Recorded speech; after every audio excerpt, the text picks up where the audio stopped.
بسم اللہ الرحمن الرحیم۔ منہج کارپوریشن جدہ برائے پروڈکشن و ڈسٹریبیوشن آپ حضرات کی خدمت میں قصص الانبیاء کا مبارک سلسلہ پیش کرنے کی سعادت حاصل کر رہا ہے۔ اب آپ اس مبارک سلسلے کا 18واں حلقہ سماعت فرمائیں۔ اس لیے میرے عزیز یہ باتیں کرنی بڑی آسان ہوتی ہیں، الزام بھی بڑے آسان ہوتے ہیں۔ میں نے تو دیکھا ہی نہیں وہ علاقہ ہے عند اللہ، میں تو کبھی زندگی میں نہیں گیا، لیکن جو علماء وہاں جاتے ہیں، جو بڑے بڑے ذمہ دار لوگ وہاں جاتے ہیں اور آگے سناتے ہیں، تو ہمیں ماننا پڑتا ہے کہ آج بھی قرآن پاک کی عظمت میں اور قرآن پاک کے احکام میں وہی اثر موجود ہے، لیکن شرط یہ ہے کہ ہم قرآن کو ماننے والے بن جائیں۔ باقی ہم یہ چاہتے ہیں نا جی کہ اللہ بھی راضی رہے اور سودی کام بھی چلتا رہے اور اللہ بھی راضی رہے، اور نماز بھی ہم پڑھ لیں گے، کعبہ شریف کا ایک آدھا طواف بھی کر لیں گے، اور شام کو گھر میں بیٹھ کے تاش شاش بھی تھوڑی بہت کھیل لیں گے، اور کوئی زیادہ شریف آدمی ہو تو لوڈو کھیل لے گا، بہت زیادہ معزز آدمی ہو تو ٹی وی دیکھ لے گا، تو تاکہ دونوں راضی رہیں نا۔ یہ تو نہیں نا کہ شیطان کے ساتھ بالکل تعلق کٹ جائے، وہ آئندہ آنا جانا ہی چھوڑ دے۔ یاری تو لگی رہے نا دونوں سے، صبح کو پی اور شام کو توبہ کر لی، رند کے رند رہے اور ہاتھ سے مسلمانی بھی نہ گئی، چونکہ توبہ تو ہو رہی ہے نا روز۔ انا للہ و انا الیہ راجعون۔ یہ وہ نفاق ہے جو ہمیں پورے عالم میں ہمیں ذلیل کر چکا ہے۔ قصوہ میں دیکھ لیں، ہلسوینہ میں دیکھ لیں، جیشان میں دیکھ لیں، کشمیر میں دیکھ لیں، عرب میں دیکھ لیں، اراکان میں دیکھ لیں، مشرقی تیمور میں دیکھ لیں۔ کافروں کا کتا بھی مر جائے تو پوچھا جاتا ہے، مسلمانوں کے بندے بھی مر جائیں تو کوئی پوچھنے والا۔ کیوں؟ آخر اتنی بے وقت ہم کیوں ہو گئے؟ تو سیدنا موسیٰ علیہ السلام کی بہت بڑی عظمت شان، تو چونکہ بالکل آپ کا واقعہ حضور سے ملتا ہے کہ جیسے انہیں فرعون کا مقابلہ، حضور کو بھی فرعون کا مقابلہ، جیسے انہیں دشمنوں نے بھی ستایا اور قوم نے بھی ستایا۔ موسیٰ علیہ السلام کو دونوں طرف سے تکلیفیں پہنچی، قوم فرعون سے بھی اور اپنی قوم بنو اسرائیل سے بھی۔ سرکار دو عالم صلی اللہ علیہ وسلم کو بھی دونوں طرف سے تکلیفیں پہنچی کہ باہر کے احزاب نے بھی ستایا اور اپنی قوم قریش نے بھی ستایا۔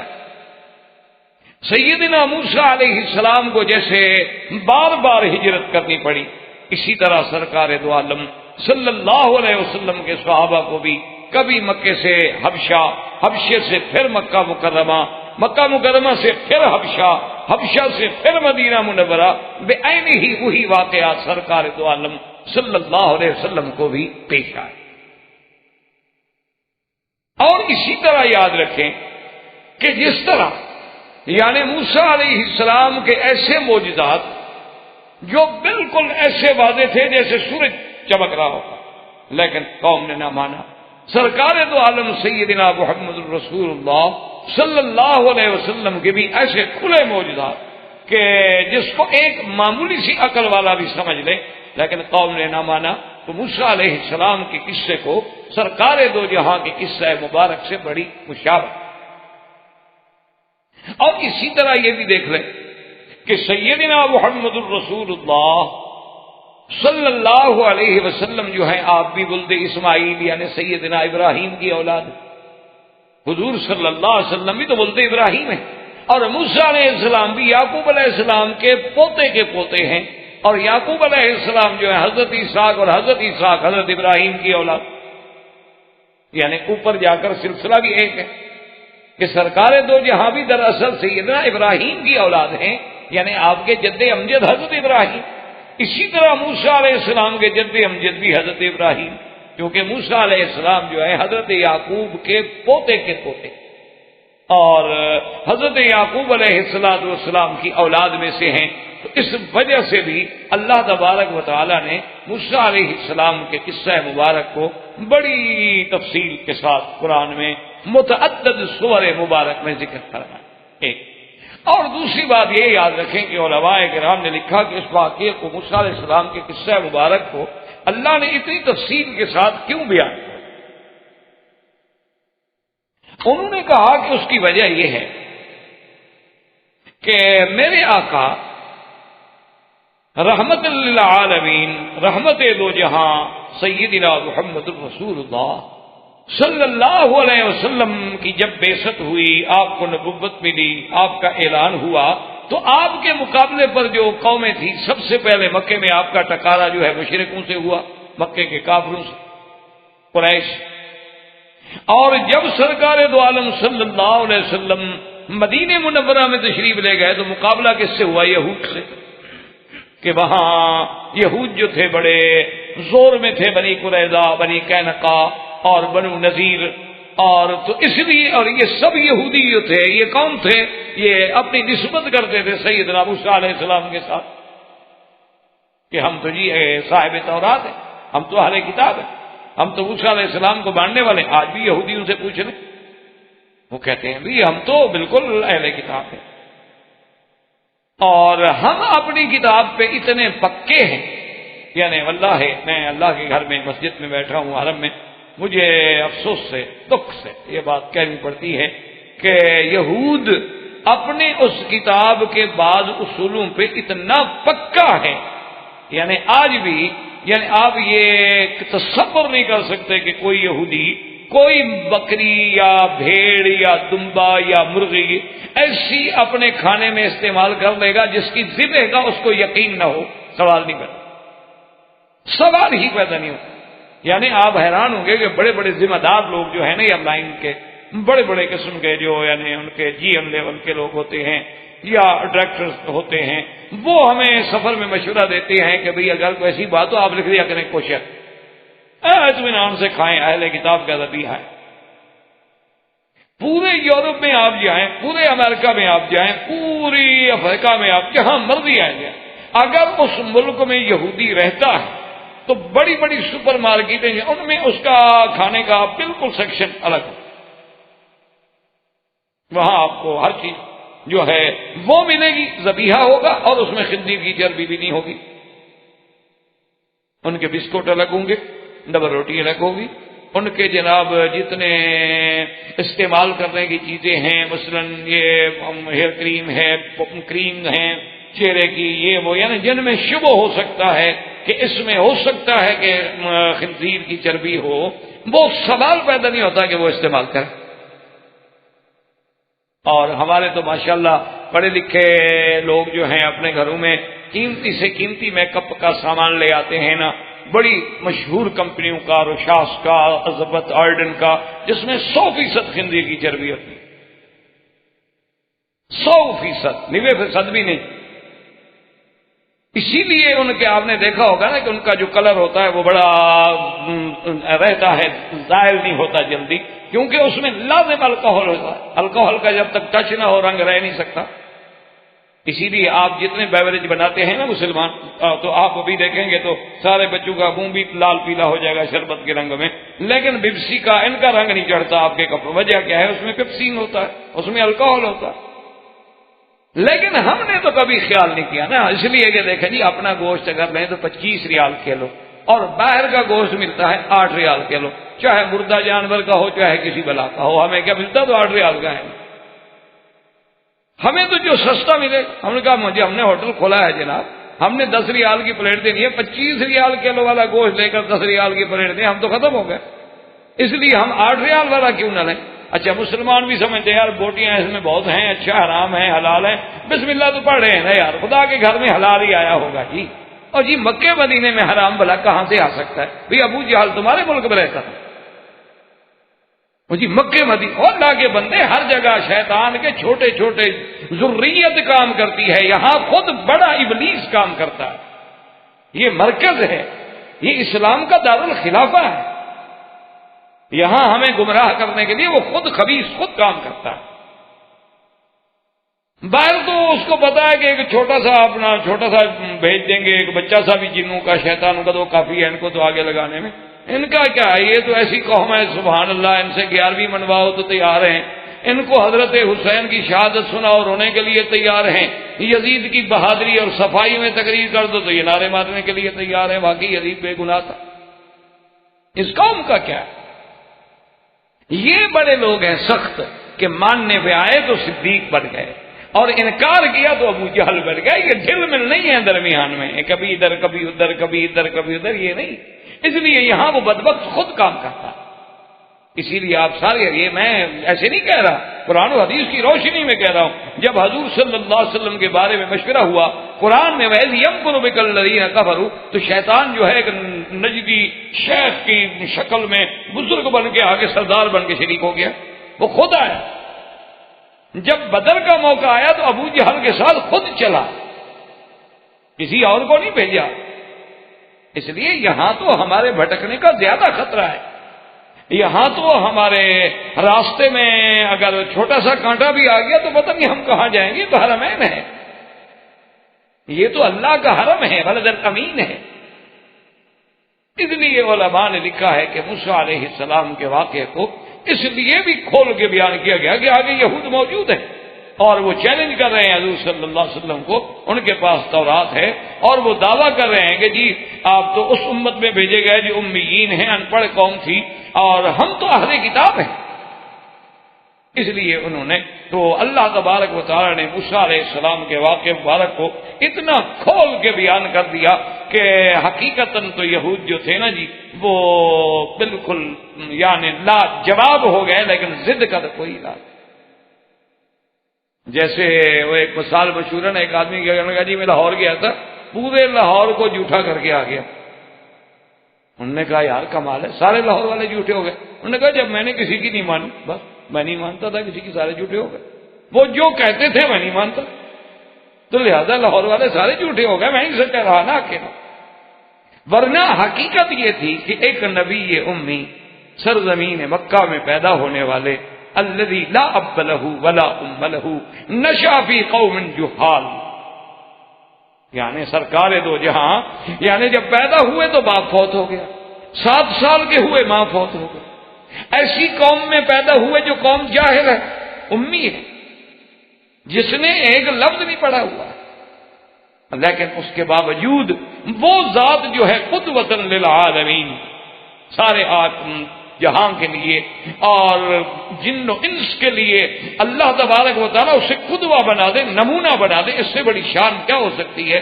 اور جب حضور ان کو بیٹھ کے یہ خبر دیں کہ موسیٰ علیہ السلام کا یہ قصہ ہوا، فرعون کے ساتھ یہ ہوا، نبوت ملی یہ ہوا، ہارون علیہ السلام کا یہ واقعہ ہوا، آپ کے باپ دادا بنو اسرائیل نے یہ کیا تو اب اگر عقل 1 منٹ کے لیے بھی ہو تو ان کو سمجھنے میں دیر لگ سکتی تھی کہ اللہ کا نبی محمد عربی سچا ہے، ورنہ ان کو کیسے پتہ لگے ہمارے باپ دادے کا، ان کو کہاں سے خبر مل گئی؟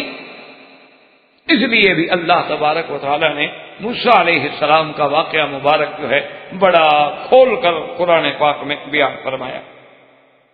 اور اسی طرح یاد رکھیں، علماء کرام فرماتے ہیں کہ اس سورۃ القصص میں ابتدائی چند آیتوں میں تو گویا پورے موسیٰ علیہ السلام کے قصہ مبارک کا خلاصہ بیان کر دیا ہے اللہ نے خود بھی، یعنی جیسے پورا واقعہ مبارک ہے نا جی، اس کا پورا خلاصہ جو ہے ابتدائی آیات میں ہو گیا،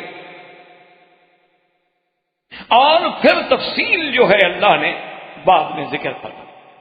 اس لیے سب سے پہلے اللہ فرماتے ہیں کہ طاسین میم تلک آیات الکتاب المبین نتلو علیک من نبأ موسیٰ وفرعون بالحق لقوم یؤمنون۔ اللہ نے ارشاد فرمایا طاسین میم، یہ حروف مقطعات ہیں، ان کے معانی، ان کے اسرار اللہ کے سوا کوئی نہیں جانتا، اللہ اعلم بمرادہ۔ فرمایا میرے محبوب تلک آیات الکتاب المبین، اور کتاب مبین سے مراد اللہ کا قرآن۔ اور اس کے بعد دیکھیں کتنا شان ہے، فرماتے ہیں نتلو، یہ نون عظمت ہوتی ہے، یاد رکھو یہ لفظ حرف نون جو ہے یہ نون عظمت کہلاتا ہے کہ خدا خود فرمائے کہ میں پڑھتا ہوں، ہم پڑھتے ہیں آپ پر، یہ عظمت شان کی دلالت ہوتی ہے۔ اور جب پڑھنے والا اتنا عظیم ہے تو جو پڑھے گا وہ کتنی عظیم چیز ہوگی۔ جب بات کرنے والا بڑا ہو اور تو بات بھی تو بڑی ہوگی، بادشاہوں کی بات بھی تو بادشاہ کے بعد مقام کی بات ہوگی، اور یہ تو شہنشاہوں کے شہنشاہ کی بات۔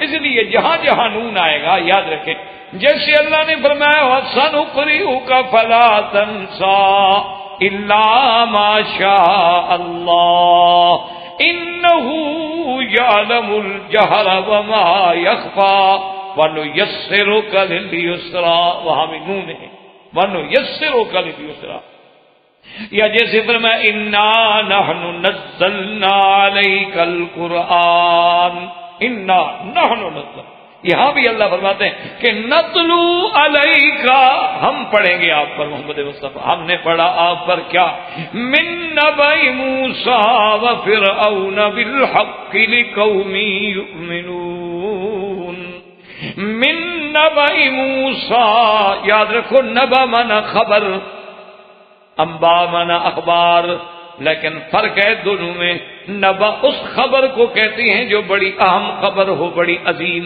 خبر ہو، یعنی لفظ خبر جو ہے وہ تو مطلق خبر کے معنی میں ہے اخبار، تو لیکن نبا کا لفظ جو ہے معنی ہوتا ہے بڑی اہم خبر، جیسے اللہ پاک نے فرمایا اما یتساءلون عن النبأ العظیم، وہ نبأ العظیم کیا ہے؟ قیامت، جیسے فرمایا قل هو نبأ عظیم، اور کہیں فرمایا ذالک من انباء الغیب، تو انباء مانا، نبا مانا بہت بڑی عظمت والی خبر، اور تلاوت کرنا مانا پڑھنا، اللہ نے فرمایا ہم آپ پہ تلاوت کرتے ہیں، ہم آپ پہ پڑھتے ہیں، ہم آپ کو خبر دیتے ہیں، من نبأ موسیٰ وفرعون بالحق، موسیٰ علیہ السلام اور فرعون کا قصہ جو بالکل سچ ہے، اور یہ خبر ہم آپ کو کیوں دے رہے ہیں؟ لقوم یؤمنون، تاکہ اس قوم کے لیے جو ایمان والے ہیں،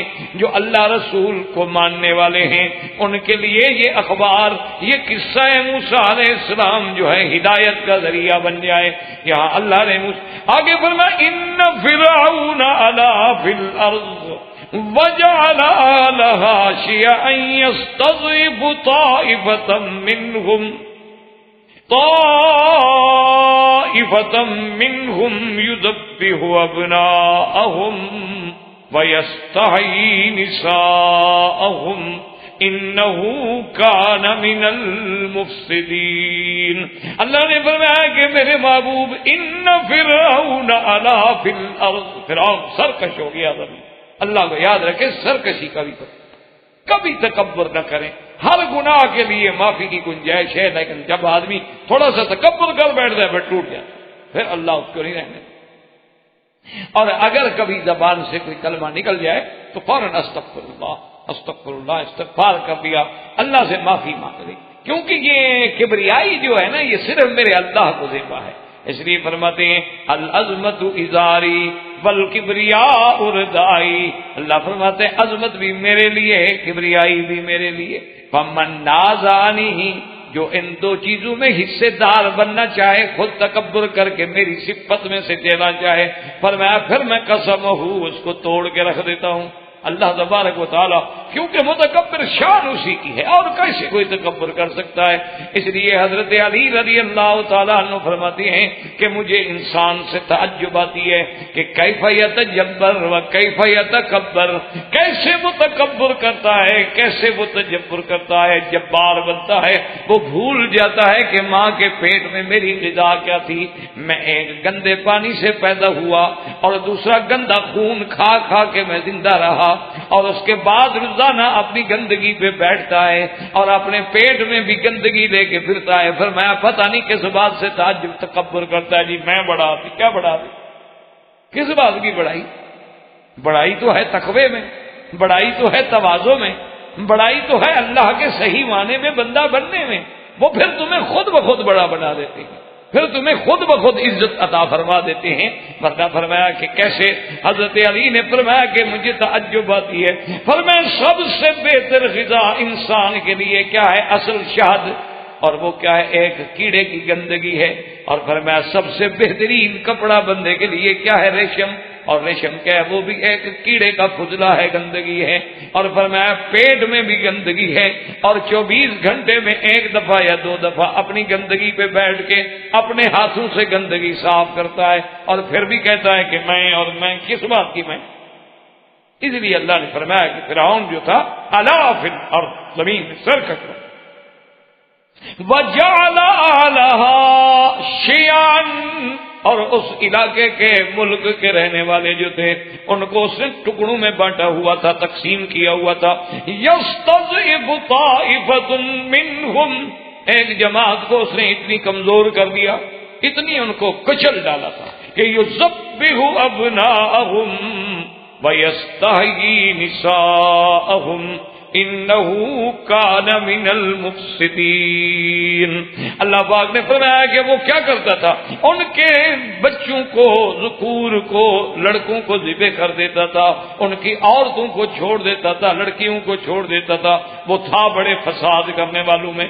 تو اللہ نے پہلے تو فرعون کے بارے میں ایک مختصر سے آیات مبارک میں گویا پورا خلاصہ. اور اسی طرح دیکھیں کہ بھی فرعون نے یہ کام جو ہے قتل والا کیوں شروع کیا، اس کے بارے میں مفسرین کرام نے اور مؤرخین عظام نے دو باتیں کی. ایک بات تو یہ ہے کہ آپ نے پہلے سیدنا ابراہیم علیہ السلام کے قصے مبارک میں پڑھا تھا کہ وقت کے بادشاہ نے آپ کی بیوی جو تھی بی بی سارہ ان کو طلب کر لیا، کیونکہ وہ بڑا بد فطرت بادشاہ، اور وہ بادشاہ جو تھا اس نے سیدنا ابراہیم علیہ السلام کی زوجہ محترمہ سیدہ سارہ، بی بی سارہ پہ نعوذ باللہ بری نظر ڈالی، ہاتھ ڈالنے کی کوشش کی. بی بی صاحبہ نے دعا مانگی، اس کو شلل ہو گیا جسے فالج آپ کہتے ہیں، تو وہ بالکل بند ہو کے کھڑا ہو گیا، آپ حرکت ہی نہیں کر سکتا. وہ سمجھ گیا. اس نے بی بی سارہ سے استدعا کی کہ آپ مجھے معاف کر دیں، میں آئندہ ایسی حرکت نہیں کروں گا. آپ نے دعا کی، معاف کر دیا، ٹھیک ہو گیا. اس نے پھر پوری نیت کی، پھر وہی حملہ ہو گیا. آخر خلاصہ یہ ہے کہ بہرحال وہ اپنی اس بری نیت سے ناکام ہو گیا، نامراد ہو گیا. بی بی سارہ جو تھی باعزت طریقے سے حفاظت کے ساتھ واپس تشریف لے. جب سارا واقعہ آپ الحمدللہ پڑھ چکے ہیں تفصیل کے ساتھ، سیدنا ابراہیم علیہ السلام کو سارے واقعے کا پتہ چلا، تو اصل میں وہ کہتے ہیں کہ یہ بھی وہی فرعون تھا، فرعون مصر تھا. لیکن یاد رکھیں کہ فرعون تو لقب ہے، ورنہ فرائنہ تو کئی آئے، جیسے ریان آیا، ولید آیا، رامسس آیا، رامسس سوم آیا، رامسس ثالث آیا، پھر اس کے بعد منفتاح آیا. یہ سب فرائنہ کہلاتے تھے. تو اس لیے لفظ یہی ہوتا ہے کہ فرعون فرعون فرعون، چونکہ یہ ان کا لقب تھا. جیسے حبشہ کے لوگ جو تھے، جو بادشاہ بنتا نجاشی کہلاتا. اسی طرح جیسے فارس کا علاقہ تھا وہ کسرا کہلاتے، اور روم والے جو تھے وہ اپنے آپ کو کیسر کہلاتے تھے. کسرا، کیسر، یہ سارے پرانے بادشاہوں کے لقب. تو سیدنا ابراہیم علیہ السلام نے پیشین گوئی کی اور آپ نے فرمایا کہ میری نسل میں، میری اولاد میں ایک اللہ ایسا بچہ پیدا فرمائیں گے کہ جو فرعون کی تباہی و بربادی اور اس کے اقتدار کے خاتمے کا ذریعہ بنے. سیدنا ابراہیم علیہ السلام نے یہ بات بطور پیشین گوئی فرمائی. اب یہ پیشین گوئی کافی عرصہ گزر گئی، لیکن کتابوں میں آ گئی. چلتے چلتے چلتے وہ فرعون کے پاس پہنچی تو اس نے اپنے جو اس وقت کے اس کے احبار و رہبان تھے، کاہن تھے، صاحب تھے، منجمین تھے، اصحاب فلکیات تھے، ان کو بلایا کہ بھئی اب کیا کریں. آخر وہ لوگ سمجھتے تھے چاہے نہ مانتے ہوتے تھے نا جی، سچی بات تو سچی ہوتی ہے نا. آدمی کبھی ضد میں آ کے نہیں مانتا، لیکن جب گھر میں جا کے تجزیہ کرتا ہے کہتا ہے یار مولوی کی بات تو ٹھیک تھی، ہم ویسے بات تو ٹھیک، چاہے اس کو بری بھی لگے. لیکن جب گھر بیٹھ کے تجزیہ کرے گا، جب ٹھنڈے دل سے بیٹھ کے اس پہ غور کرے گا، وقتی طور پہ تو اسے لگتا ہے یار میری توہین ہو گئی، مجھے ایسے کہہ دیا گیا. تو لیکن جب گھر میں بیٹھ کے تجزیہ کرتا ہے کہ بھئی بات تو ٹھیک ہے، ہم اگر ایک طرف صحابہ کی زندگی رکھیں، ایک طرف اپنی زندگی رکھیں، تو ہمارا کتنے % اسلام بنتا ہے. کبھی اس پرچے کو بھی تو حل کر دیں گے، ہم کوشش کریں. اچھا، اسی طرح جب پیشین گوئی آئی نبی سے تو گھبرا گئے. انہوں نے کہا کہ ابراہیم الخلیل کی یہ پیشین گوئی ہے تو اس کو دیکھنا چاہیے. تو اس کے جو اس زمانے میں یعنی معاون تھے اس کے رہبان سہرا علماء جو تھے، انہوں نے کہا جی ایک حل ہم بتاتے ہیں، آپ ایسا کریں کہ ان کی نسل کا تعلق تو بنو اسرائیل سے ہے، وہ ان کی نسل ہے، حضرت یعقوب ان کی اولاد ہے، ہم قبطی تو ان کی نسل میں نہیں ہے، تو ان کی نسل میں آپ ایک فیصلہ کر دیں کہ جو بچہ پیدا ہو اس کو قتل کر دیا جائے، نہ کوئی بچہ پیدا ہونے دیں گے اور نہ کوئی آ کر ہمارا ملک چھینے گا۔ تو بعض علماء نے لکھا کہ اس نے اس لیے یہ حکم جاری کیا، اور بعض علماء نے ایک دوسرا واقعہ لکھا ہے اور اس کو بعض صحابہ رضوان اللہ علیہ اجمعین نے بھی اپنے روایات و آثار میں نقل فرمایا۔ وہ یہ ہے، وہ کہتے ہیں کہ فرعون نے خواب دیکھا کہ خرجت نار من بیت المقدس، کہ ایک آگ ہے جو بیت المقدس سے نکلی ہے، اور اس نے آ کر مصر میں جتنے قبطیوں کے گھر ہیں محل ہیں وہ سب کے سب جلا دیے، لیکن بنو اسرائیل کے جتنے گھر ہیں وہ محفوظ ہیں، ان کو آگ نہیں جلا رہی۔ تو جب اس نے یہ خواب دیکھا وہ گھبرایا، اور اس کے بعد اس نے اپنے اس دور کے جو ان کے راہب تھے، علماء تھے، جو مولوی تھے، پادری تھے، پنڈت تھے، ان کو بلایا، کہا کہ میں نے یہ خواب دیکھا، اس کا کیا کریں؟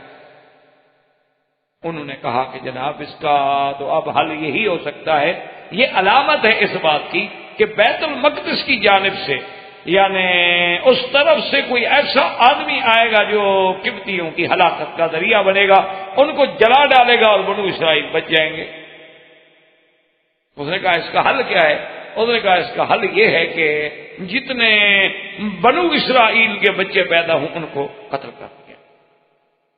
تو انہوں نے یہ آرڈر جو ہے جاری کر دیا۔ یہ دو دلائل کا ذکر کیا گیا ہے اپنا، یعنی فرعون کا، جس کو قرآن خود کہتا ہے کہ یذبح ابناءہم، بنو اسرائیل کے بچوں کو ذبح کرتے تھے اور ان کی اور لڑکیوں کو چھوڑ دیتے، زندہ رہنے دیتے۔ اور بعض علماء نے فرمایا کہ اس کی وجہ یہ تھی کہ اس نے چونکہ بنو اسرائیل کو بہت زیادہ عذاب میں مبتلا رکھا، اور جتنے حقیر کام ہوتے تھے، جی روڈ بنانا ہے، سڑک بنانا ہے، صفائی کرنی ہے، حمامات ہیں، گھر کے گندے کام ہیں، وہ سب بنو اسرائیل کریں، اور جتنے معزز کام ہیں وہ سارے قبطی کریں۔ اس وجہ سے اب اس کی جنگیں ہو رہی تھی اپنے دشمن ملکوں سے۔ اس بنا سے بھی بعض علماء نے لکھا کہ ایک سبب یہ بھی اس کے دماغ میں تھا کہ کبھی بنو اسرائیل اتنی طاقت میں نہ آ جائیں کہ میرے دشمنوں سے مل گئی، یہ میرے لیے اندرونی طور پر مشکلات پیدا کر دے۔ چلو ایک تو ان پہ دہشت مسلط رہے گی، اور دوسرا ان کا اتنا اب عدد بڑھنے ہی نہیں دیں گے۔ جب ان کے جوان مارے جائیں گے تو عورتیں کیا کریں؟ تو بعض علماء نے لکھا کہ اس کے دماغ میں ایک بات یہ بھی، اور اسی طرح بعض علماء نے لکھا ہے کہ اس کے دماغ میں دراصل یہ بات بھی تھی کہ جس قوم کے جوان ہی مارے جائیں، عورتیں ہی رہ جائیں، تو پھر اس قوم کا کیا حال ہوتا ہے؟ شوکت ہی ختم ہو جاتی، عزت ہی ختم ہو جاتی، عظمت ہی ختم ہو جاتی، کہ جن کے جوان مار دیے جائیں، صرف عورتیں بچ جائیں، تو اب تو بیچاری کیا ہیں، بے وارث ہیں، ان کے سروں پہ تو کسی کا سایہ ہے نہیں، پھر ان کے ساتھ جو چاہے زیادتی کرتا پھرے۔ اس لیے یہ سارے مسائل، یہ سارے ماحول، یہ سارے حالات پیدا ہو گئے۔ اس لیے فرعون نے آرڈر جاری کر دیا کہ بنو اسرائیل پر نگرانی رکھی جائے، اور روایات میں موجود ہے کہ دایا عورتیں جو تھیں، قوابل جو تھیں، قابلات جو تھیں، ان کو بھی حکم دیا گیا کہ ہر عورت پہ نظر رکھو، جو عورت حاملہ نظر آئے اس کے ولادت کے وضع حمل کے دنوں کو نوٹ کرو، اور پھر نگرانی کرو کہ اس کے ہاں کیا پیدا ہوا ہے۔ اگر لڑکا پیدا ہو تو قتل کر دو، اور لڑکی پیدا ہو تو چھوڑ۔ اسی کے بعد کچھ روایات یہ آتی ہیں کہ جب متواتر قتل ہو گیا، اب جناب سال میں جتنے بنو اسرائیل کے بچے پیدا ہوں قتل ہو جائیں، تو بعض لوگوں نے فرعون سے کہا کہ جی آپ یہ تو کر رہے ہیں، ٹھیک ہے، آپ ایک بچے سے بچنے کے لیے یہ سارا اہتمام کر رہے ہیں، لیکن بنو اسرائیل کی جو قوت ہے، جو عددی قوت ہے، جو مین پاور ہے، وہ بھی تو ختم ہو رہی ہے نا، پھر ہمارے کام کون کرے گا؟ بھئی ان کے بوڑھے تو بوڑھے ہو گئے، وہ تو کام کرنے کے قابل نہیں۔ اچھا، جو جوان ہیں بوڑھے ہوتے جا رہے ہیں، اب جو پیدا ہونے والے ہیں ان کو آپ مار دیتے ہیں، تو پھر ہمارے لیے کون ہوگا جو ہمارے کام کرے؟ تو فرعون نے پھر ایک اور آرڈر جاری کیا، ایک اور آرڈیننس نافذ کر دیا کہ جناب ایسا کریں کہ 1 سال جو ہے اس میں تو چھوٹ دی جائے، جو بچہ پیدا ہو کچھ نہ کہو، لڑکا ہو یا لڑکی، اور 1 سال جو ہے لڑکا قتل کر دیا جائے اور لڑکی جو ہے اس کو چھوڑ دی جائے۔ تو اب ایک نیا حکم جاری ہو گیا۔ اچھا خدا کی شان دیکھیں کہ سیدنا ہارون علیہ السلام اس سال پیدا ہوئے جو چھٹی کا سال تھا، لہٰذا ان کو تو کسی نے کچھ نہیں کہا، تعرض ہوا ہی نہیں، ان کو تو ویسے چھوڑنا تھا انہوں نے۔ اور موسیٰ علیہ السلام، اللہ کی شان یہ ہے کہ اس سال میں پیدا ہوئے جس سال میں قتل کا آرڈر جاری تھا۔ تو یہ اللہ تبارک و تعالیٰ کی ہر چیز میں حکمت ہے۔ تو اب جناب یہ ہے کہ موسیٰ علیہ السلام اللہ کے کروڑوں صلاۃ والسلام سیدنا موسیٰ علیہ السلام پہ، ان کا جب اللہ کو منظور تھا اور ان کی والدہ کے بطن مبارک میں سیدنا موسیٰ علیہ السلام تشریف لے آئے۔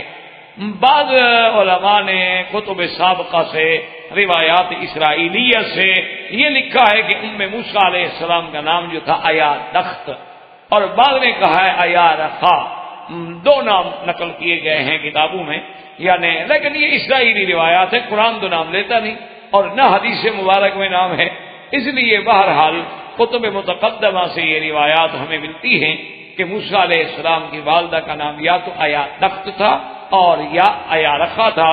تو اب بی بی صاحبہ کا جب یعنی حمل ٹھہر گیا، اب جو دن قریب آتے گئے بی بی صاحب خوف میں مبتلا ہوتی، کیونکہ ان کو پتہ تھا کہ موسیٰ علیہ السلام کی پیدائش جب ہوگی تو یہ ظالم لوگ جو ہے قتل کر دیں، اس لیے بی بی صاحبہ بڑی گھبرا رہی تھی، اور اپنے اس حمل کو چھپانے کے لیے جو امکانی تدابیر تھی وہ بی بی صاحبہ کر رہی، یعنی زیادہ باہر نہ جانا، کسی کے گھر میں نہ جانا، یعنی جو ممکنہ تدابیر ہو سکتی تھی وہ بی بی صاحبہ اختیار کر رہی تھی، لیکن بہرحال ہر وقت خائف تھی کہ کیا ہوتا۔ اسی کے ضمن میں اللہ تبارک و تعالی نے فرمایا کہ وَأَوْحَيْنَا إِلَىٰ أُمِّ مُوسَىٰ، کہ ہم نے پھر موسیٰ علیہ السلام کی اماں کی طرف وحی فرمائی، اور اللہ تبارک و تعالی نے موسیٰ علیہ السلام کی والدہ کو وہ ہدایات عظیمہ عطا فرمائی۔ تو بہرحال اس نے، جیسے اکبر الہ آبادی نے ویسے ایک بڑی اچھی بات کی ہے، وہ کہتا ہے کہ فرعون نے تقریباً کتاب میں ہے کہ 70,000 بنو اسرائیل کا بچہ قتل کرا دیا۔ وہ کہتا ہے کہ یوں قتل کے بچوں سے وہ بدنام نہ ہوتا، افسوس کہ فرعون کو کالج کی نسل۔ وہ کہتا ہے اگر ایک آدھا کالج بنا دیتا نا، کالج سے کہاں نبی پیدا ہوتے ہیں؟ آج تک کوئی کالج سے نبی پیدا ہوا ہے یونیورسٹی سے؟ تو اس کو تو یہی ڈر تھا نا کہ کوئی ایسا آدمی پیدا نہ ہو جائے جو دین پہ رہ کے ہمیں خراب کرے، تو اس کا کیا ضرورت تھی گولیاں مارنے کی؟ اس سے بہتر یہی تھا کہ بھئی سرکاری تعلیم دلا دیتا بچوں کو، تو پھر بالکل کام ٹھیک ٹھاک ہو جاتا کہ کیسے بو آئے ماں باپ سے، اولاد سے ماں باپ کے اعتبار کی، دودھ ہے ڈبے کا اور تعلیم ہے سرکار کی، تو اس کے بعد تو تصور ہی نہیں پیدا ہو سکتا۔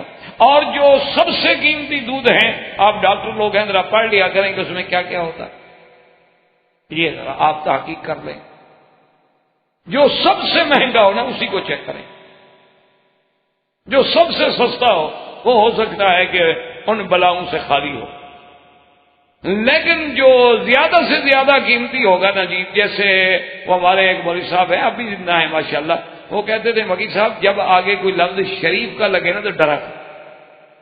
میں نے کہا کہ انہیں آخر سے ایک قبر شریف، 11ویں شریف، عرس شریف، چیلم شریف، خیرات شریف، صدقہ شریف، انہوں نے کہا جہاں جہاں یہ آگے لفظ لگ جائے نا سوچو کہ کوئی بدعت آئی، سمجھو کہ کوئی چیز آ رہی ہے، ورنہ یہ اور تو کسی کو نہیں کہتے شریف، یہ سارا شرف ان کے لیے لگایا ہے جو سنت کے خلاف ہے۔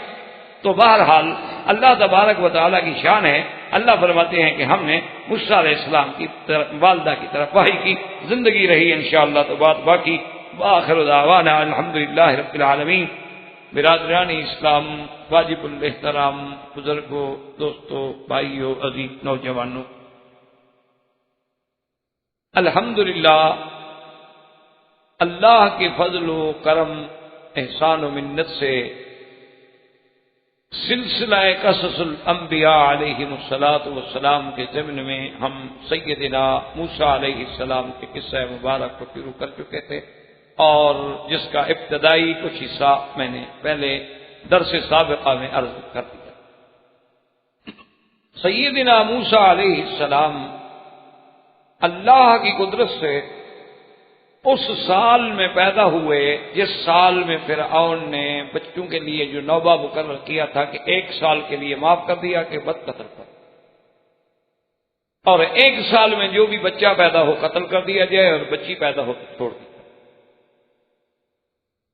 اب یعنی آپ دیکھیں خدا کی شان ہے، یہ قرآن پاک میں ایک جگہ نہیں، سیدنا موسیٰ علیہ السلام کا ذکر جو ہے 138 مقام پہ اللہ نے قرآن میں فرمایا ہے، اور قرآن مقدس کی جو بڑی بڑی صورتیں ہیں سب میں حضرت موسیٰ علیہ السلام کا آپ کو ذکر ملے گا۔ سورۃ بقرہ ہے، آل عمران ہے، نساء ہے، اعراف ہے، انعام ہے، طٰہٰ ہے، قصص ہے، انبیاء ہے، ہود، سب میں اللہ نے موسیٰ علیہ السلام کا ذکر کیا۔ کیونکہ دراصل یہ بات نہیں ہوتی کہ ہم صرف موسیٰ علیہ السلام کا قصہ پڑھ کے اور ماشاءاللہ سو جائیں، نہیں، اللہ پاک یہ دکھانا چاہتے ہیں کہ ہر دور میں فرعون اور موسیٰ کا مقابلہ ہوگا، ہر دور میں فرعونہ پیدا ہوں گے اور ان کے مقابلے پہ موسیٰ بھی پیدا ہوں گے۔ لکل فرعون موسیٰ، اللہ ہمیں یہ دکھانا چاہتے ہیں اور جگانا چاہتے ہیں کہ تم یہ دیکھو کہ اپنے اعمال کی بنا پر تم فرعون کی پارٹی میں ہو یا موسیٰ کی پارٹی میں، ورنہ ایسے واقعات ذکر کرنے کا کوئی مقصد ہی نہیں۔ یعنی جو حضور صلی اللہ علیہ وسلم کے آنے سے پہلے 1000 سال پہلے ایک قصہ گزر گیا، کیا ضرورت ہے دہرانے کی؟ کیا ضرورت ہے قرآن مقدس میں اس کو 138 مقام پہ ذکر فرمانے کی؟ تو یہ اللہ ہمیں یہ واقعات اس لیے آتے ہیں عبرۃ لأولی الالباب، کہ عبرت بنے ہمارے لیے، اور ہم غور کریں کہ باطل کی قوت جو ہے وہ فرعون ہو، قارون ہو، شداد ہو، حامان ہو، لیکن جب قوت الہی سامنے آتی ہے، جب قوت رسالت و نبوت سامنے آتی ہے تو فرعونی طاقتیں ہمیشہ پاش پاش ہو جاتی ہیں، بڑھ جاتی۔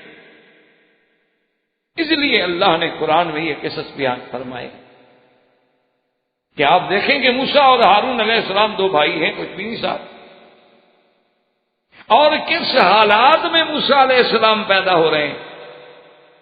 یعنی آپ اس پہ غور کریں، اللہ تبارک و تعالیٰ یہ دکھلا رہے ہیں کہ موسیٰ علیہ السلام کس حال میں پیدا ہو رہے ہیں کہ باپ کی بات بھی نہیں ہے، ماں ہے، بہن ہے، اور اتنا چھپ کے ڈر کے کہ ولادت پہ، یعنی ہر گھر میں بچہ پیدا ہو تو خوشیاں ہوتی ہیں، ورنہ آج ہمارے گھروں میں بھی اگر کسی بیٹی کو شادی ہو اور حمل ہو جائے اور جناب تو سارے گھر میں خوشیاں ہوتی ہیں، دونوں گھرانوں میں، یعنی لڑکی کے ماں باپ کے گھر میں علیحدہ خوشی ہوتی ہے اور شوہر کے گھر والوں میں علیحدہ خوشی ہوتی ہے، اور جناب یہ ہے کہ پھر احتیاط شروع ہوتی ہے کہ سیڑھی پہ نہیں چڑھنا، تیز نہیں چڑھنا، دوڑنا نہیں ہے، بیٹھے رہنا ہے، کام نہیں کرنا ہے، اور جناب ان کے لیے جو ڈرائی فروٹ ہیں وہ خالص دیسی گھی میں بھونیں اور کھلائیں، اور بچہ پیدا ہوگا، کپڑے بن رہے ہیں اور پہلے سے تیاریاں شروع ہو گئی ہیں۔ لیکن شان موسیٰ دیکھو کہ پیدا ہو رہے ہیں، ڈر رہے ہیں۔ کس ماحول میں اللہ کا نبی پیدا ہوا، اس پہ ذرا غور کریں۔ ایک طرف فرعون کی قوت ہے اور ایک طرف موسیٰ علیہ السلام کی ولادت کی کیفیت ہے۔ اللہ بتلاتے ہیں کہ اس طرح ہم غریبوں کے گھر سے ایک اٹھاتے ہیں جو فرعونوں کو ہلا دیتا ہے۔ اسی لیے آپ دیکھیں، اور اس کو پھر آپ جوڑیں میرے آقا کے ساتھ کہ الم یجد کا یتیمن،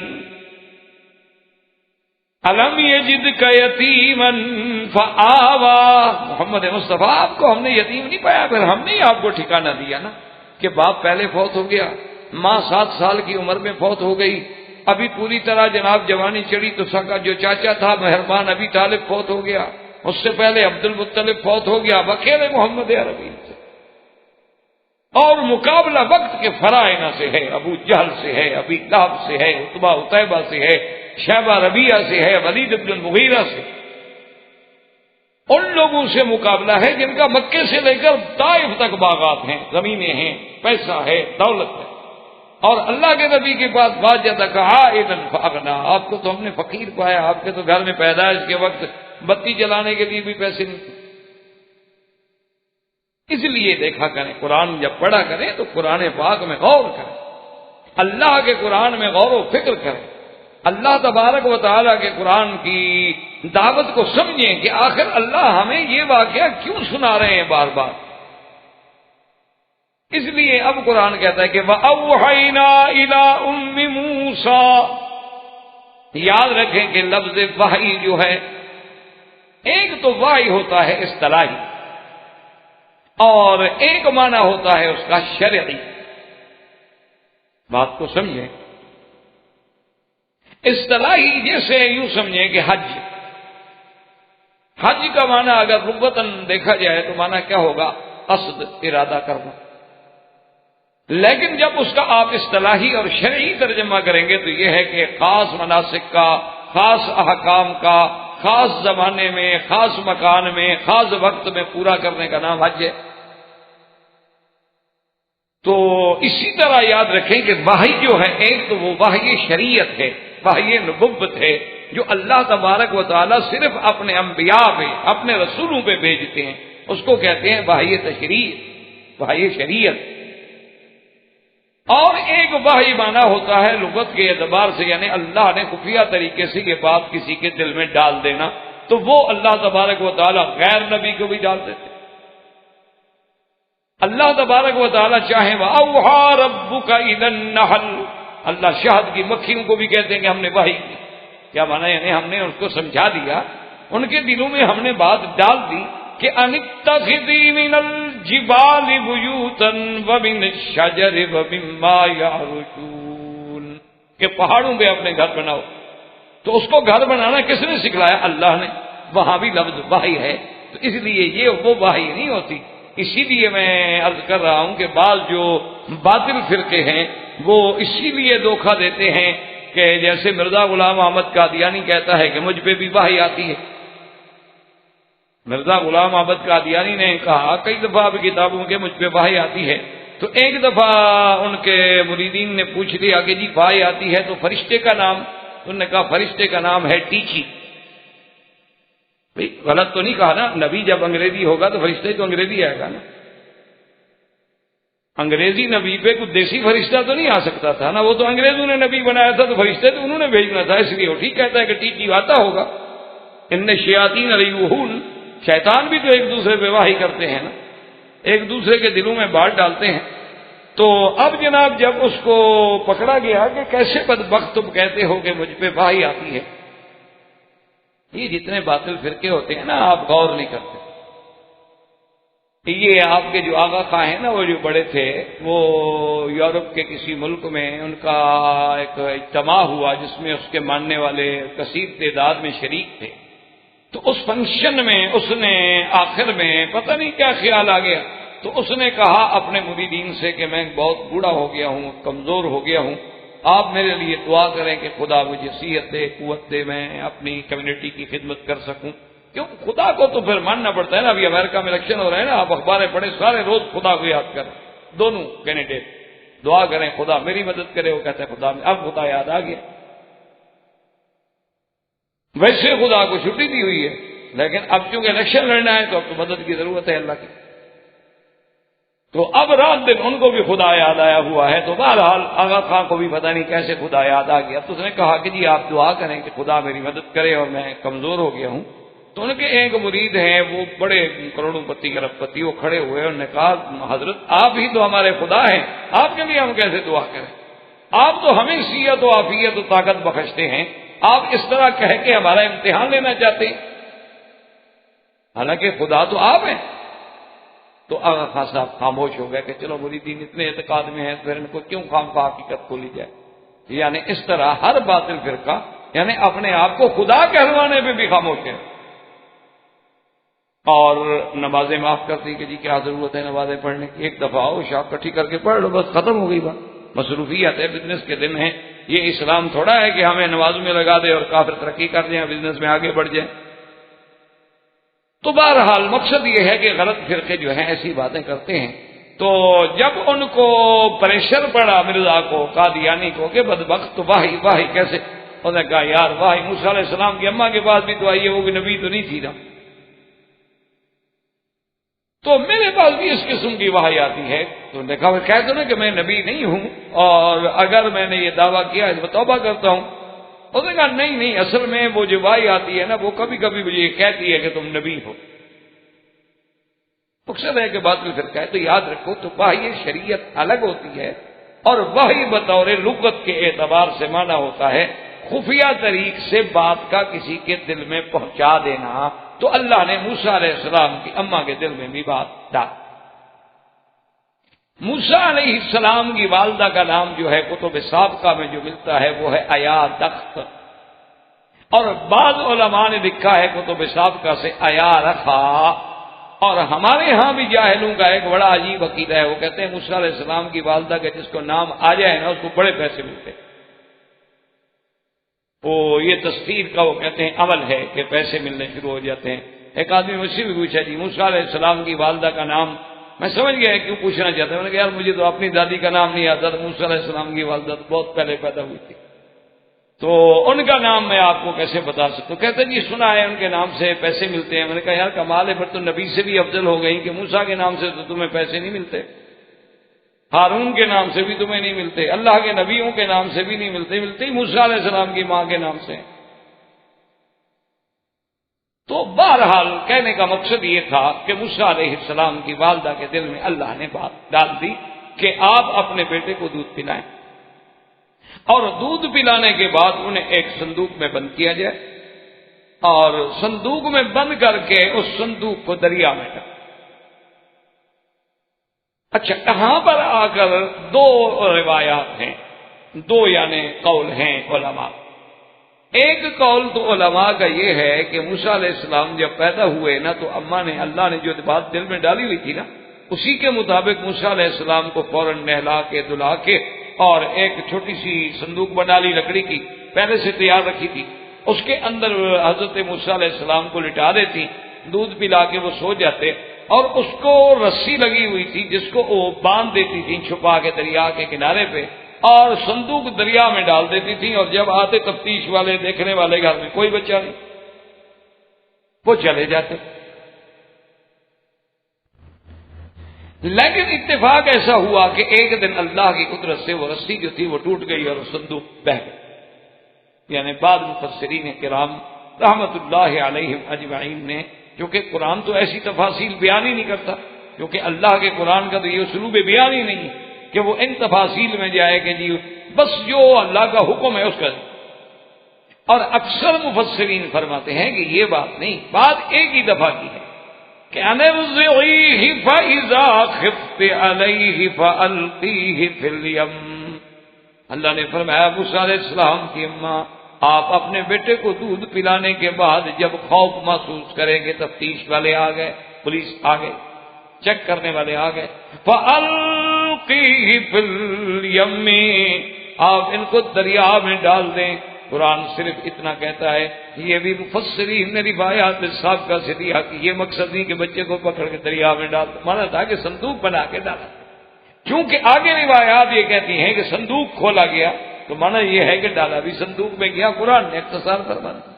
اور دریا سے مراد جو ہے وہ دریائے نیل ہے، یہی مصر کا واقعہ ہے سارا۔ تو اس موسیٰ سیدنا موسیٰ علیہ السلام کو وہاں ڈال دیں، اور ساتھ اللہ نے یہ بھی فرما دیا کہ لا تخافی ولا تحزنی، کہ موسیٰ علیہ السلام کی اماں، یہاں اللہ نے قرآن میں دو لفظ فرمائے، یاد رکھیں کہ لا تخافی، تم اپنا خوف بھی نہ کرنا، ڈر نہ کرنا، کوئی تمہارا کچھ نہیں بگاڑ سکتا، ولا تحزنی، اور موسیٰ علیہ السلام کا بھی غم نہ کرنا، تم یہ بھی خوف نہ کرنا کہ آخر راز تو کھل جائے گا کہ بچہ تو ہوا اور بچہ دریا میں ڈالا گیا، کہاں ڈالا گیا، آخر وہ بچہ پتہ نہیں کہاں جا کے پکڑا جائے گا۔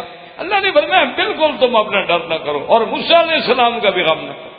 تو اس لیے علماء نے لکھا ہے کہ لفظ خوف وہاں استعمال ہوتا ہے جب اپنے لیے خوف ہو، اور لفظ حزن وہاں استعمال ہوتا ہے جب دوسرے کا غم ہو۔ اس لیے دونوں لفظوں کے استعمال میں ایک لطیف فرق ہے، یعنی اگر مجھے اپنا خوف ہے تو پھر کہا جائے گا کبھی لا تخف، مت ڈرو، کیوں ڈرتے ہو بھائی، اور اگر مجھے کسی دوسرے کا غم ہے تو پھر کہا جائے گا بھی لا تحزن، غم نہ کرو یار، اللہ اس کی مشکل بھی حل کر دیں گے۔ تو اس لیے اللہ تبارک و تعالی نے یہاں دونوں لفظ مبارک جو ہے استعمال فرمائے، اور موسیٰ علیہ السلام کی والدہ کو تسلی دینے کے لیے. اور خدا کی شان ہے اللہ کی ہر حکم میں ایک حکمت، کہ قرآن مقدس میں جو بھی لفظ آیا ہے اس میں حکمت، کیونکہ کلام حکیم ہے. العلیم الحکیم، حکمت والے رب کا کلام ہے. جب حکمت والے رب کا کلام ہے تو حکمت سے خالی کیسے ہو سکتا؟ اسی لیے دیکھیں کہ جب سیدنا سرکار دو جہاں رحمت للعالمین حضرت محمد رسول اللہ صلی اللہ علیہ وسلم غار ثور میں ہیں اور سیدنا ابو بکر ساتھ ہیں، تو حضرت ابو بکر پریشان ہوئے، جو صحیح احادیث مبارک میں ہے کہ انہوں نے عرض کیا کہ یا رسول اللہ کافر تو بالکل پہاڑ کے اوپر آ گئے ہیں اور پہاڑ میں سوراخ بھی ہے، اگر ان یعنی ایسے اپنے پاؤں والی جگہ کی طرف بھی انہوں نے دیکھ لیا تو ہمیں دیکھ لیں گے وہ. تو حضرت آقا انعامدار نے فرمایا ابو بکر ما ظنک باثنین اللہ ثالثہما، کیا بات ہے تمہارا کیا خیال ہے دو تو ہوں کوئی اور ان کے ساتھ تیسرا خدا ہو، تو ان دو کا بھی کوئی کچھ بگاڑ سکتا ہے؟ ما ظنک باثنین اللہ ثالثہما، تو تیسرا جب خدا ہمارے ساتھ ہے. اور اس کے بعد اللہ نے جو قرآن اتارتے فرمایا اذ یقول لصاحبہ لا تحزن، کہ سرکار دو جہاں اپنے دوست سیدنا ابو بکر کو فرما رہے ہیں کہ غم نہ کرو. تو اللہ نے دراصل یعنی اللہ تو جانتے تھے نا کہ ایک وقت آئے گا کہ ایسے لوگ بھی پیدا ہوں گے روافض اور شیعہ جو یہ کہتے ہیں کہ جی سیدنا ابو بکر صدیق نے جب ان کو پتہ چل گیا کہ مشرکین مکہ اس پہاڑ پہ پہنچ گئے ہیں تو انہوں نے رونا شروع کر دیا. اصل میں وہ اسی لیے رو رہے تھے کہ اوپر والے سن لیں اور آگے پکڑ لیں حضور کو. اچھا خدا کی شان ہے ان کے دل میں جو جھوٹا رونا لگایا نا اللہ نے ان کے گلے میں رونا ڈال دیا، ہمیشہ روتے رہتے، آنسو نہیں بہتا، روتے رہتے. اور خدا کا قرآن اگر آپ دیکھیں نا جو زیادہ رونے والے ہوں نا اکثر جھوٹے ہوتے ہیں. جاؤ اباہم عشاء یبکون، یوسف علیہ السلام کے بھائی تو روتے ہوئے آئے تھے، خود ڈال کے آ رہے ہیں کنویں میں اور آ رہے ہیں روتے ہوئے. خود حضرت حسین کو قتل کرا دیا، خط لکھ لکھ کے مدینے سے بلوایا، شہید کرا دیا، خود رو رہے ہیں. بلانے والے کون تھے کہ آپ آئیں ہم آپ کی بیعت کریں گے؟ تبھی تو گئے تھے حضرت حسین، دشمنوں نے تھوڑا بلایا تھا. یا حضرت حسین جنگ کرنے کے لیے تشریف لے گئے تھے، 72 آدمی خاندان کا، بیویاں بچے عورتیں لے کر. آدمی جنگ کے لیے جاتا ہے تو 200-400 جوان لے کے جاتا ہے، 1000-2000 اپنی فوج لے کے جاتا ہے، اپنے بیوی بچے آل اولاد چھوٹے اصغر اکبر ان کو تو لے کے نہیں جاتا. وہ تو خود شیعہ نے حسین نے تو دھوکہ دیا. تو بہرحال کہنے کا مقصد یہ ہے کہ دیکھیں خدا کی شان کہ اللہ نے واضح کر دیا کہ اذ یقول لصاحبہ لا تحزن. اللہ نے فرمایا میرا مدنی اپنے ساتھی سے کہہ دو آپ کا غم نہ کرے. مانا ہوا کہ ابو بکر کو حضور کا ہی فکر تھا، اپنا خوف نہیں تھا. اگر ابو بکر اپنے ڈر کی بات ہوتی تو اللہ لا تخف فرماتے، لا تحزن نہ فرماتے قرآن. تو اس ایک لفظ نے واضح کر دیا کہ صدیق تو حضور کے لیے رو رہے تھے، اپنی جان تو قربان کر چکے تھے. باقی یہ رہا کہ وہ شور مچا رہے تھے کہ کافر سن لیں. ان کافروں نے تو نہیں سنا، انہوں نے پتہ نہیں 1400 سال کے بعد کہاں سے سن لیا. اگر انہوں نے سنا ہوتا تو غار میں اتر نہ جاتے پکڑنے کے لیے.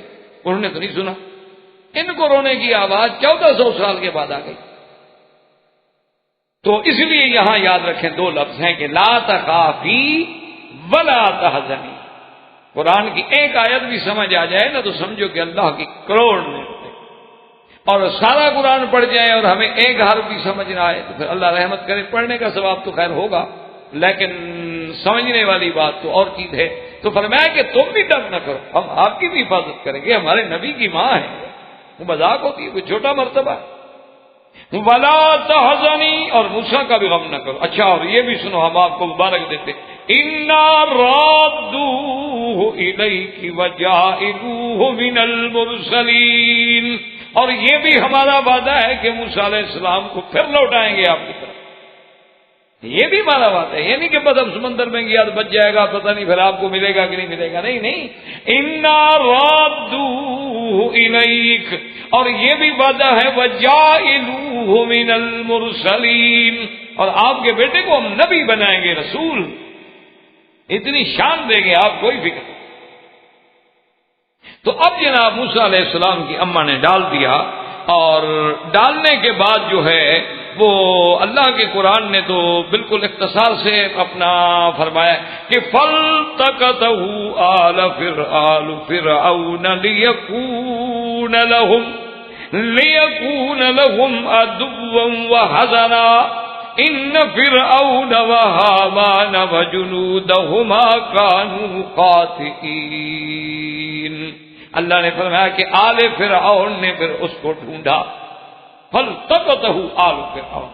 اور مفسرین کرام نے لکھا ہے کہ خدا کی شان ایسی ہوئی کہ موسیٰ علیہ السلام کو جب دریائے نیل میں ڈالا گیا تو دریائے نیل سے آگے انہوں نے ایک نہریں بنائی ہوئی تھی بطور خاص، جو فرائنا کے جو بڑے بڑے محل تھے نا، ان محلوں کے آگے سے کچھ نیچے سے وہ نہریں گزرتی تھی جبال اور خوبصورتی کے لیے۔ تو یہ صندوق اسی نہر میں آ گئی جو فرعون کے گھر میں جاتی تھی، اور وہاں سے جانے کے بعد آگے جو فرعون کے محل کا اپنا سوئمنگ پول تھا، یہ پرانی فرعون کی رسمیں ہیں سوئمنگ پول وغیرہ کی، ورنہ مسلمانوں نے نہانا ہو تو جھیلیں بھی ہیں، نہریں بھی ہیں، دریا بھی ہیں۔ یہ جو سسٹم ہے نا، یہ وہی فرعونی سسٹم ہے، یہ آج کی بات نہیں ہے۔ جیسے چھری کانٹا پہلے پڑھ نہیں چکے یوسف علیہ السلام کے قصے میں، ٹیبل پہ بیٹھ کے کھانا کھانا، متکئن وآتت کل واحدۃ منہن سکینا، ہر کسی کو چھری پکڑوانا، ٹیبل لگا کے کرسی لگا کے کھانا کھانا۔ اسی طرح گھر میں سوئمنگ پول کا ہونا، مشاتائیں رکھنی، یہ بیوٹی پارلر کھولنا، یہ سب فرعونی تہذیب ہے اس وقت کی، آج کی نہیں ہے۔ ہم تو ان کے پیروکار ہیں، ہم تو نیاز مند لوگ ہیں۔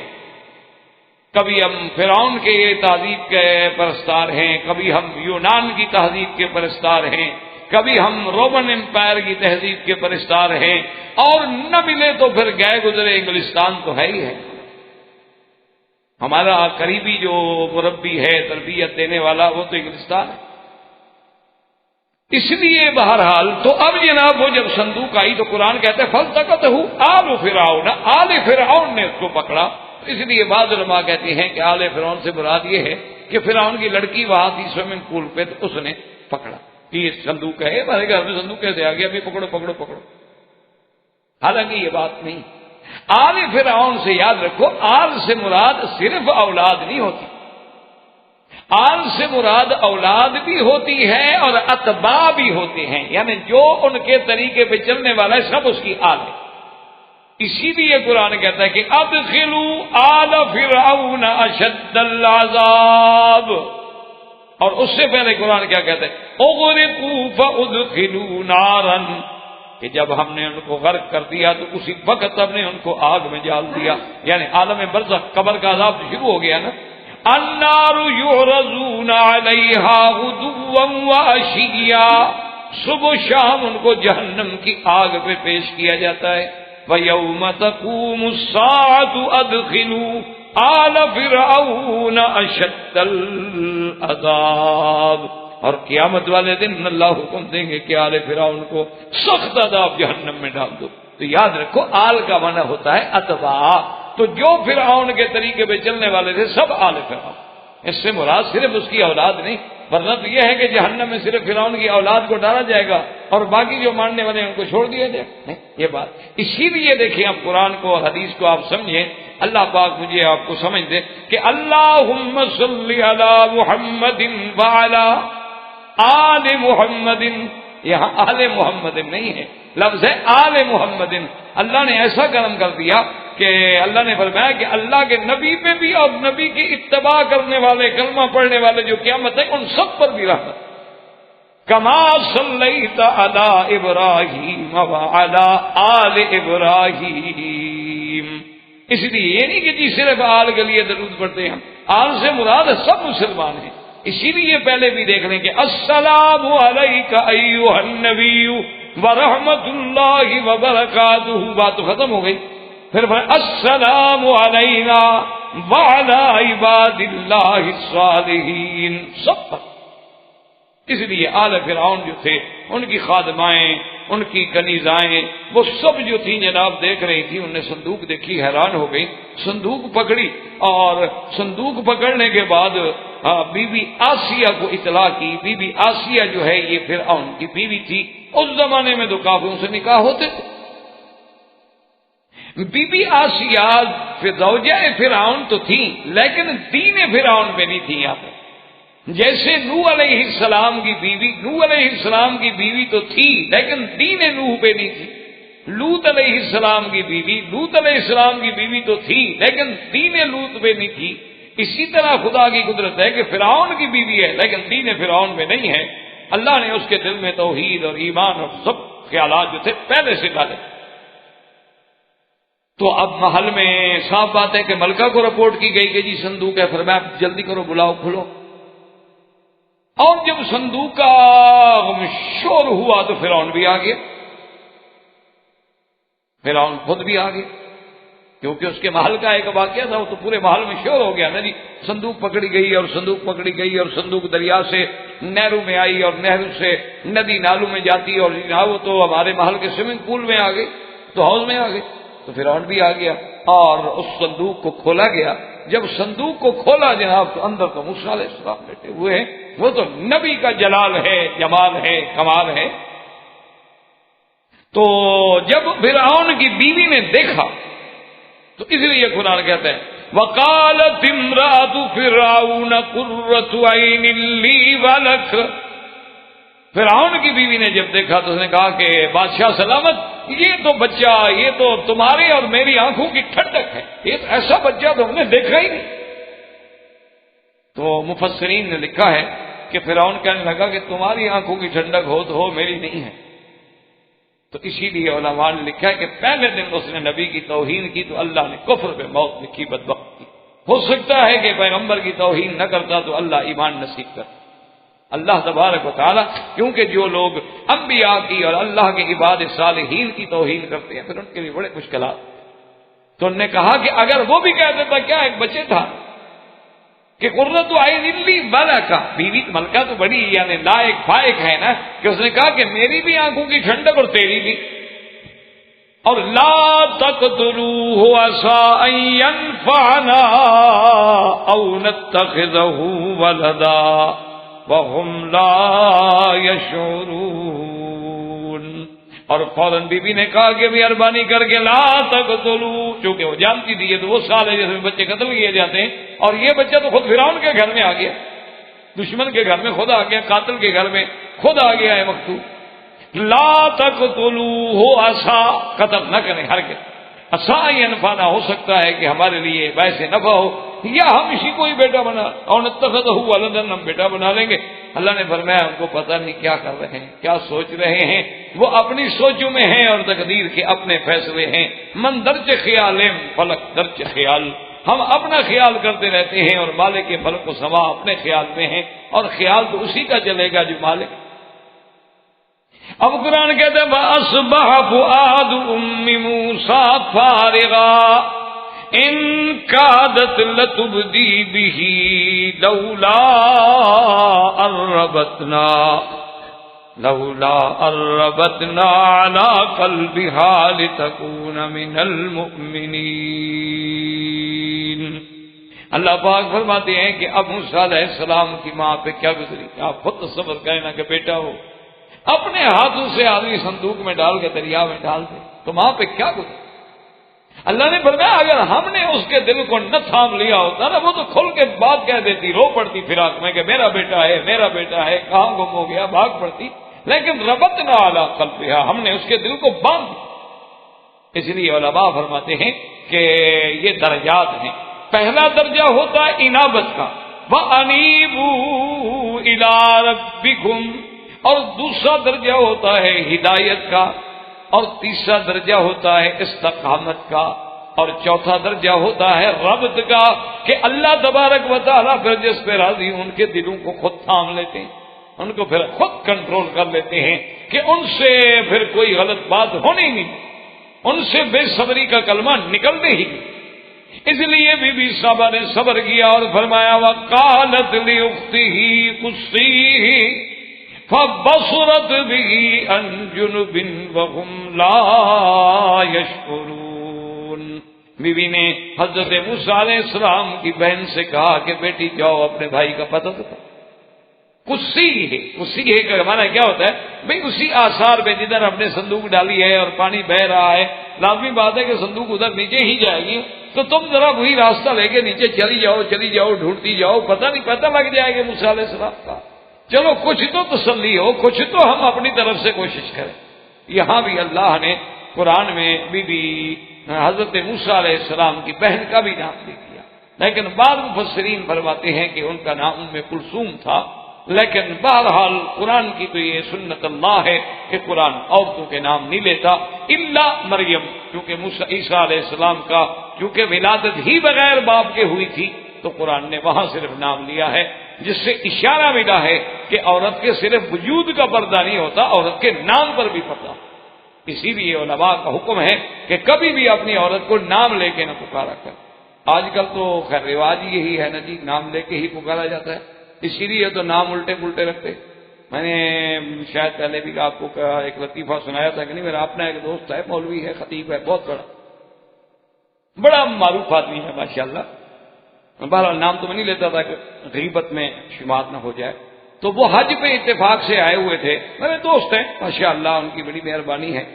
تو وہ عشاء کی نماز کے بعد تو میں نے اس سے کہا کہ آج میں آپ کو چائے وائے پلاتا ہوں، بیٹھے بیٹھ جائیں گے ذرا اس بہانے سے تھوڑا سا باتیں کر لیں گے۔ تو ہم ہوٹل کی طرف جا رہے تھے کہ کسی ہوٹل میں بیٹھ جاتے ہیں، حج کا رش ہے، تو کہیں بھی جہاں موقع ملے گا کہ تھوڑا رش کم ہو تو چائے پلا دوں۔ تو اس نے چلتے چلتے کہا کہ مکی صاحب آج ہی میں نے فون کیا تھا گھر میں، تو میرے گھر میں لڑکی اللہ نے دی ہے، بچی پیدا ہوئی ہے میرے گھر میں، اس کے لیے کوئی نام بتائیں۔ میں نے کہا یار تم آپ مولوی آدمی ہو، کوئی ہے اس میں کون سا مشکل ہے؟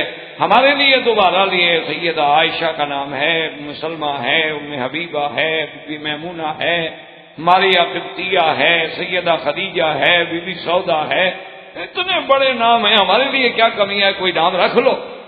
تو وہ جناب بڑے اس سے کہنے لگا کہ وکیل صاحب آپ کو پتہ نہیں ہے کہ آپ کی بھابھی جو ہے وہ بڑی ماڈرن ہے، تو ماڈرن نام بتائیں، یہ تو آپ مولوی والے نام بتا رہے ہیں۔ تو میں نے کہا پھر مونالیزا رکھ لو۔ وہ ناراض ہو گیا، میں نے چائے نہیں پیتا جی، آپ نے میرے اوپر طنز کیا۔ میں نے کہا اب کیا کروں، آخر کیا خدا بندہ ہے، تیرے سادہ دل بندے کدھر جائیں کہ درویشی بھی عیاری اور سلطانی بھی عیاری، تو آخر میں کیا کروں، میرے پاس کیا حل ہے؟ میں نے تمہیں اتنے پیارے نام بتائے اور تم کہتے ہو کہ نہیں ماڈرنائز قسم کا نام ہو۔ آج کل تو خیر کمپیوٹرائز نام ہو جائیں گے، ماڈرن سے بھی ہم آگے چلے گئے۔ آج کل تو نام پوچھنا ہو مولوی کی بھی ضرورت نہیں، انٹرنیٹ پہ ڈال دو، شام تک ناموں کی لائن لگ جائے، جتنے مرضی آئے نام رکھو۔ کہتے کہ پھر یہ کوئی ضروری تھا کہ آپ ایک کافرہ کا نام دیں؟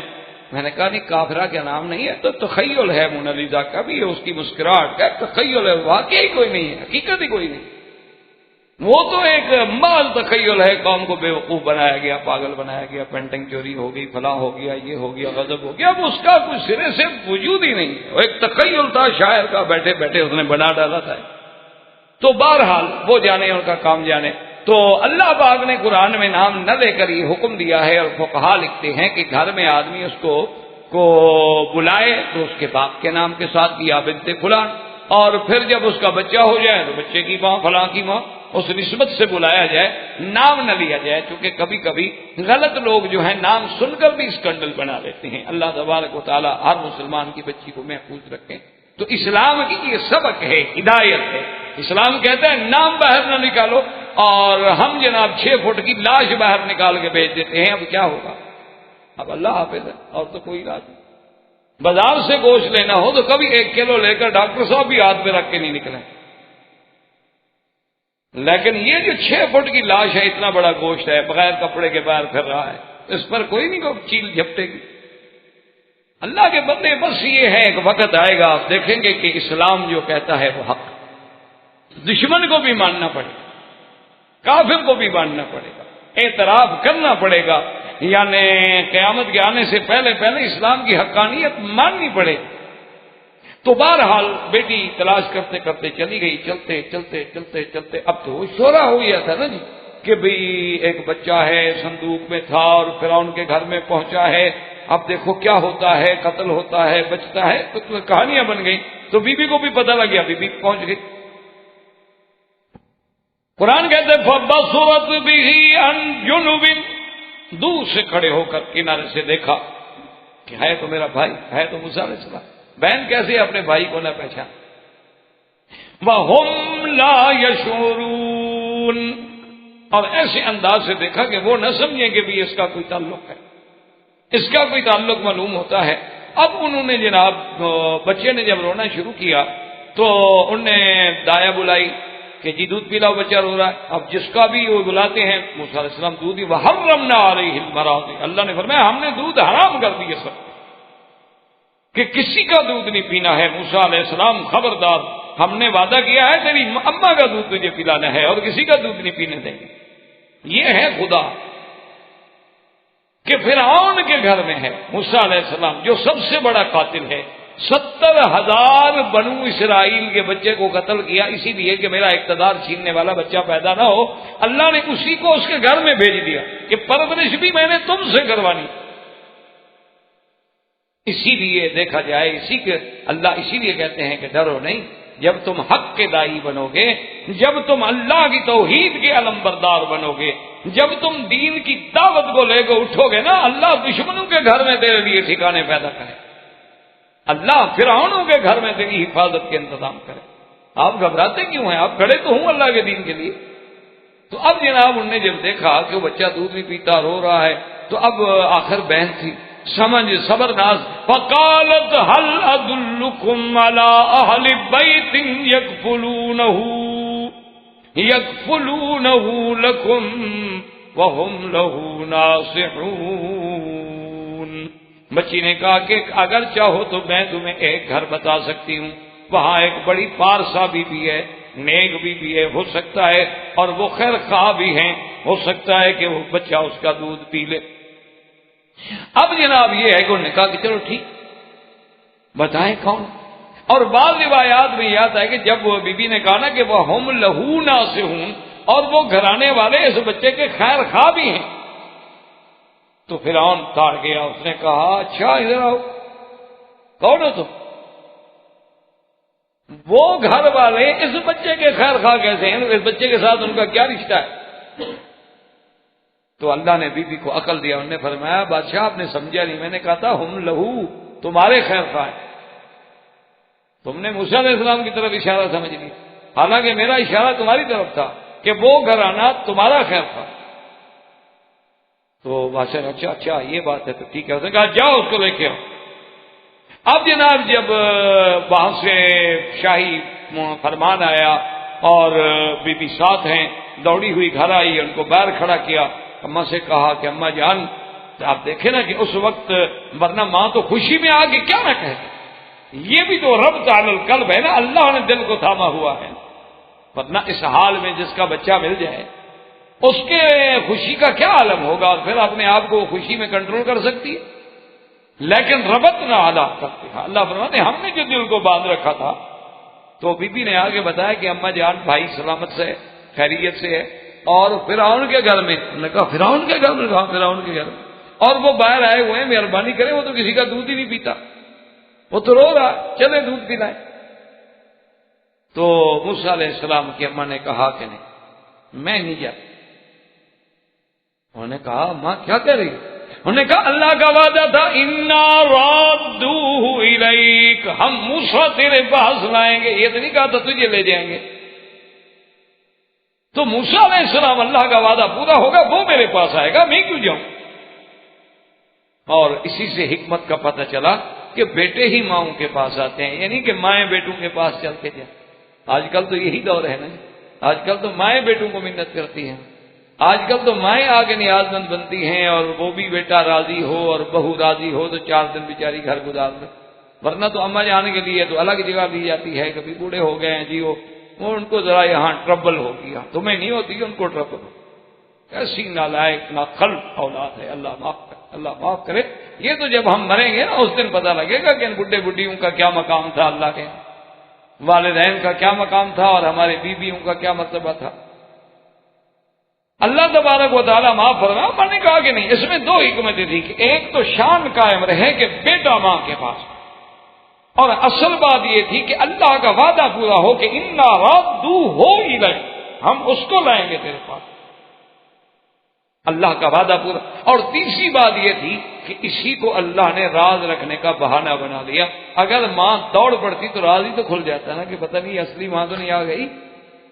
یہ جو بھاگی بھاگی آ گئی ہے جلدی سے بچے کی بات سن کے، انہوں نے کہا میں نہیں جاتی، ان کو ضرورت ہے تو آ جائیں. اللہ نے راز بھی رکھ لیا، پردہ بھی رکھ لیا کہ وہ راز ہی نہ کھلا گی. یہ تو حقیقی ماں ہے موسیٰ علیہ السلام کی.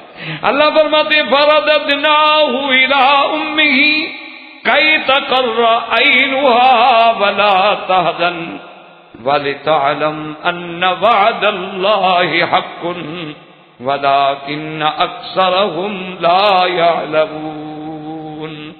اللہ نے فرمایا کہ ہم نے پھر موسیٰ علیہ السلام کو ان کی اماں کی طرف لوٹایا کہ اس کی آنکھیں ٹھنڈی کر دیں، ہمارا وعدہ پورا ہو. کہ اولاد ایک ایسی نعمت ہے کہ جس کے دیکھنے سے آدمی کی آنکھیں بھی ٹھنڈی ہو جاتی. اللہ نے کیسا ایک لفظ میں اس سے بڑا محاورہ آپ دنیا میں نہیں ڈھونڈ سکتے کہ اللہ تمہیں ایسی خوشی دے کہ اللہ تیری آنکھیں ٹھنڈی کرتے، اللہ تیری اولاد کو تیرے لیے قرۃ عین بنا دے. اس سے بڑا دعا اور اس سے بڑا جملہ راحت و آرام کا پوری دنیا کی ادب اور تاریخ میں مل نہیں سکتا. جو اللہ کے کلام کا کون مقابلہ. اللہ نے فرمایا ہم نے موسیٰ علیہ السلام. اچھا، اور خدا کی شان یہ ہے کہ وہ بی بی بھی آ گئی. انہوں نے کہا بی بی آزن کا کیا بات ہے آ کے؟ انہوں نے کہا جی نہیں، وہ بی بی کہتے میں تو نہیں آتی، آپ نے دودھ پلانا ہے تو بچے کو بھیج دیں. انہوں نے کہا چلو بچہ رو رہا ہے ابھی بھیجو، بچے کو بھیج دیں.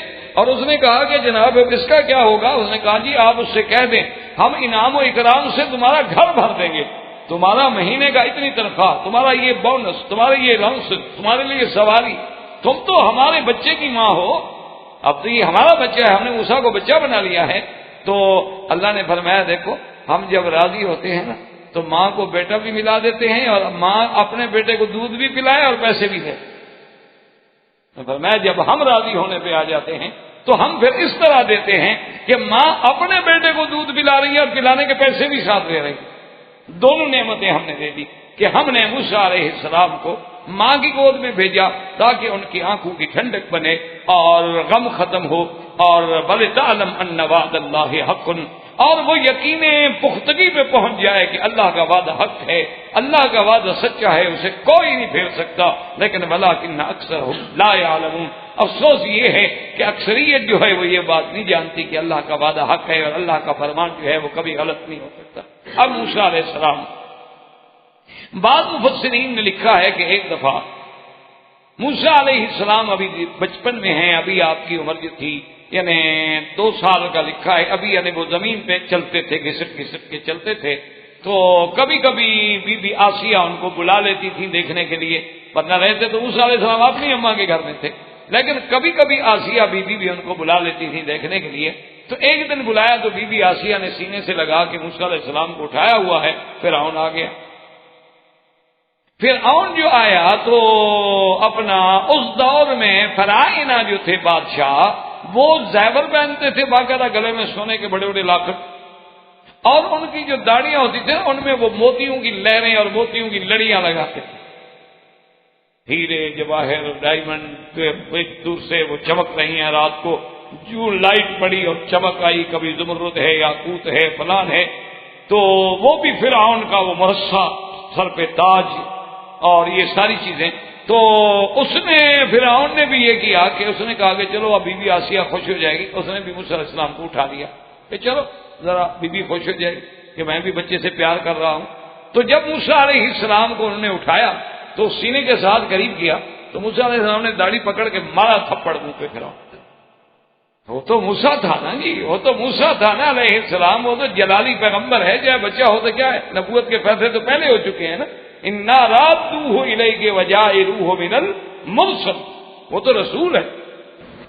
احباب کرام، اس کے بعد اب آپ اس مبارک سلسلے کی CD نمبر 19 سماعت فرمائیں.